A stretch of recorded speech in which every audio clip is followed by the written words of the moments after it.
Hi and welcome back. For today's video we're heading to Codnor Reservoir and the adjacent Cromford Canal, which has 3 active kingfishers that I know of on it.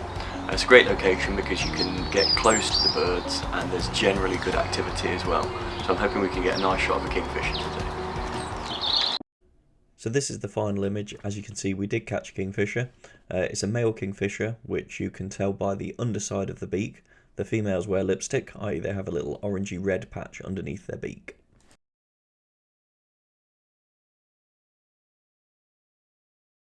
The journey for this video was very short. It's only about 10 minutes from my house to the canal, so short and sweet for this one.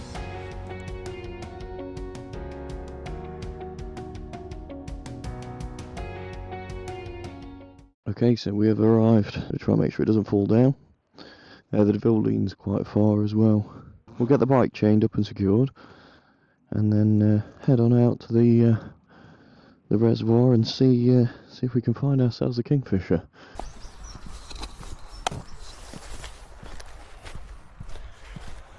So here we are. Lovely day for it. A nice wander by the reservoir, and then we'll get straight down the canal. And with a bit of luck, we'll catch ourselves a kingfisher. So we've had a very muddy walk along the canal towpath, and no joy so far. Lots of small birds popping about, blue tits and grey tits, etc. Plenty of mud, as you can see here, but no sign of the kingfishers yet. So we'll pop up to the end. It'll only take a few more minutes, and then we'll turn around and walk back again. So the good news is we have seen him. We're giving chase at the minute, heading up here. He's just on that tree in front of us. Quite hard to make out. He's between the branches. Very hard to spot. There's a chance he might fish from here, but I'm not in a great place. I'll aim at the water and hope for the best. So if you get too close, you'll spook them and they'll just move on. And if you aim at the bird itself, as soon as it takes off, it's gone and you've missed it. So if you guess where you think it might hit the water, focus there. Then as soon as it starts moving, you've got a fighting chance of catching it. Just like that.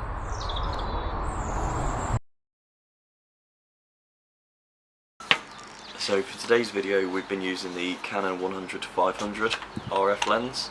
It's not a small lens. On full zoom it is externally zooming, which means it gets bigger as you zoom. It gets quite large, but it's quite manageable. It doesn't weigh very much at all. So your closest focal distance is about 0.9 meters. You have the option to switch between a 3 meters to infinity or just the full focal distance. So if you're shooting things far away from you like we were with the kingfishers, we can use 3 meters onwards. It stops hunting for focus at shorter focal distances. Autofocus or manual focus, we used autofocus for this. There's no time to be manually focusing when you're hunting a kingfisher. Image stabilisation in the lens is a great thing. These specific lenses will talk to the Canon R5's body and use the in-body image stabilisation in conjunction with the lenses. So that was on for us. Stabilisation mode is 1, which is handheld. You have the option to adjust the smoothness and tightness of the zoom. I tend to keep it quite tight so it doesn't fall out as you're walking along. If you have it smooth, it can very easily fall down. And that's our fantastic lens. I'll show you inside the lens. If you look down it, you can see the aperture of the lens. f4.5 is its widest aperture, and f7.1 is the narrowest aperture. Well, it's the widest aperture at the longest focal length. Focus between 100mm, which is a reasonably wide shot, and 500mm, which is quite a good zoom. There is a control ring on the RF lenses, and that, for me, I've set that up to change shutter speed. There is a slot for you to rotate filters, which I don't need. I do have a UV filter on this lens. I always do that when I get a new lens. The biggest thing it does is it prevents the front of the glass element being chipped if you hit something. So that's the kit today.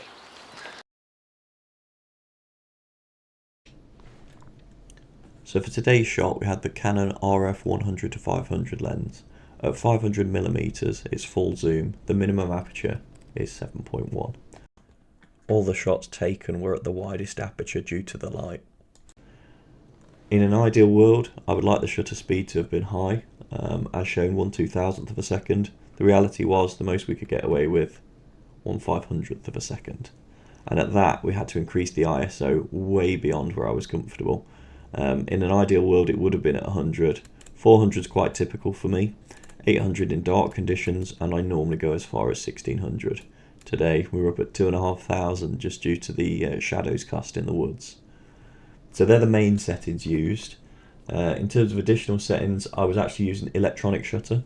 The benefit of electronic shutter is that you are completely silent when you take your photo. You don't hear the click that comes with a traditional SLR.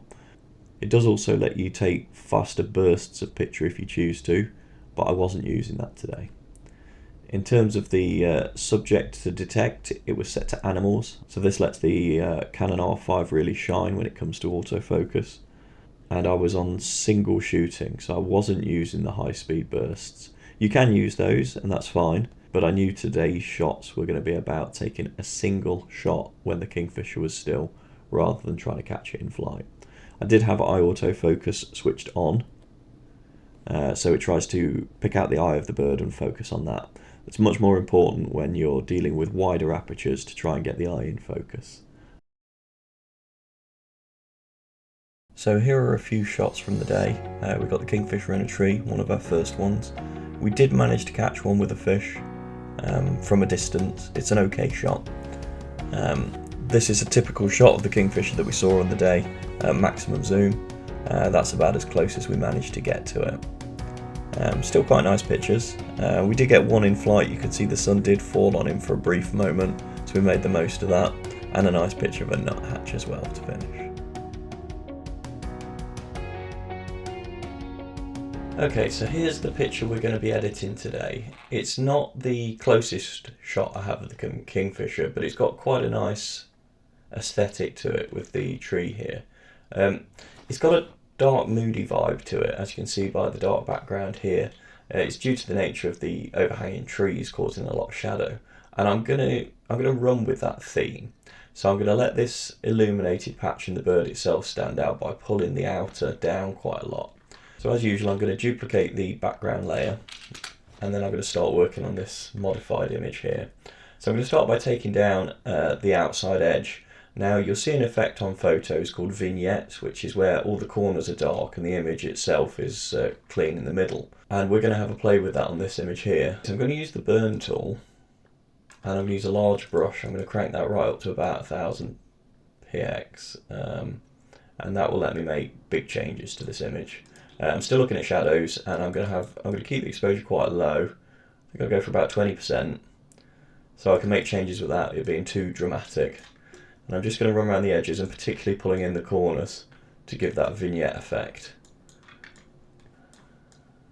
Now I'm deliberately using a brush with a light exposure, so I can do this a lot of times and choose when to stop. If you go too hard with the brush exposure, you'll just make everything go black and it'll look hugely unnatural.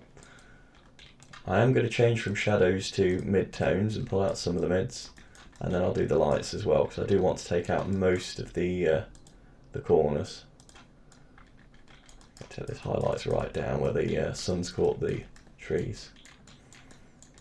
Okay, I'm just going to do this until I've made the centre of the image the focal point. Okay, that's working quite nicely. I am going to crop, so I want to lose this stick, but I don't want to just make it black. So I'm going to crop in the image, so I can keep a little bit of detail in here, but without it being distracting. Now, the bird itself is quite dark. It will tolerate a little zoom, it's not a bad shot, but we're going to need to brighten that up, and we're going to have to be very careful about how we do that. So we can just use shadows and highlights, so image adjustments, shadows and highlights, and then look to bring it up that way. But I think we'll probably have to be a bit more subtle than that. So we'll pull a little bit of shadows and highlights across the whole image, and then we'll brighten the Kingfisher itself. We will use, in fact we'll use the quick selection tool again, and then we'll just pick out the bird. Now we do have to be careful, because this can look very artificial very quickly if we do this wrong.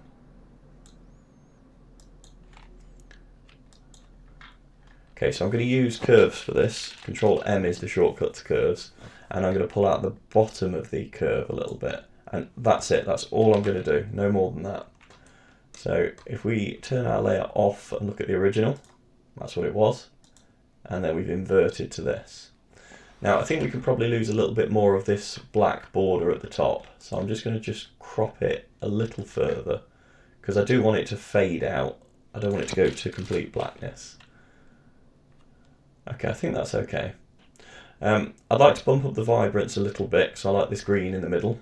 So image adjustments and vibrance, and we'll pull a little on the top tab, the vibrance tab itself. That's it. And then that's at 24.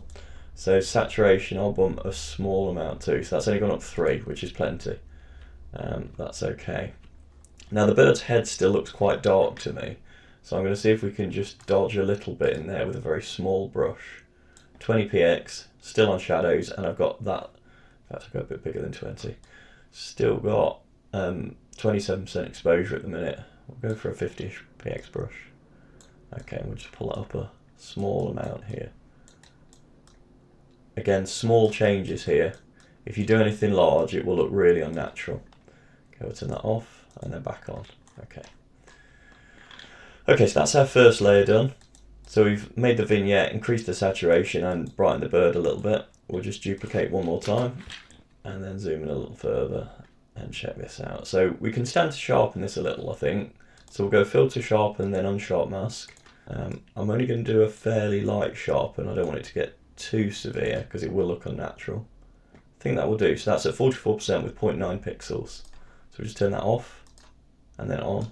See, it's very light. The head feathers just look a little bit sharper. Okay, that works well. In terms of the crop, I still want to pull it in a little further and lose a bit more of those black dark edges. Okay, I think I'm happy with that. I'd quite like to fade the vignette in a little further as well. So I'm going to go back to our burn tool and use an even bigger brush. I'm going to go right up to 1700, and I'm going to take the exposure down to 6% and just pull in a little further into the image now. Okay, that's better. So we've got quite a nice dark feel to this image now. The bird itself does look too dark, so we will have another layer and have a play with brightening him up again. So back to our quick selection tool, we're just going to pick out the blue and orange of the bird. I'm not looking to get the beak this time. And one thing you can do is go view, show and selection edges. If you turn those off, it gets rid of the walking line around the bird. The selection's still there, but it's just not as distracting. And then we'll pull that up. That's nicer. So this is curves, Control M for curves, just to pull the bird's detail out. Okay, and then I think we will have another look at vibrance and saturation on the bird itself. So yeah, just boost the saturation a little bit. I'll see if I can pull a little bit more on the curve. It's too much. That's probably okay. So let's have a little look at what we did there. To just brighten the bird up a bit. That looks quite nice.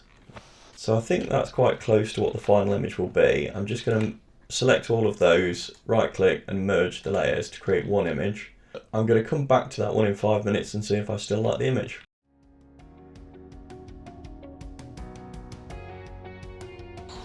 So I hope you've enjoyed seeing the process of travelling out to a location, spotting a bird and then editing the photo. If you have, please do subscribe for more content like this. Thanks.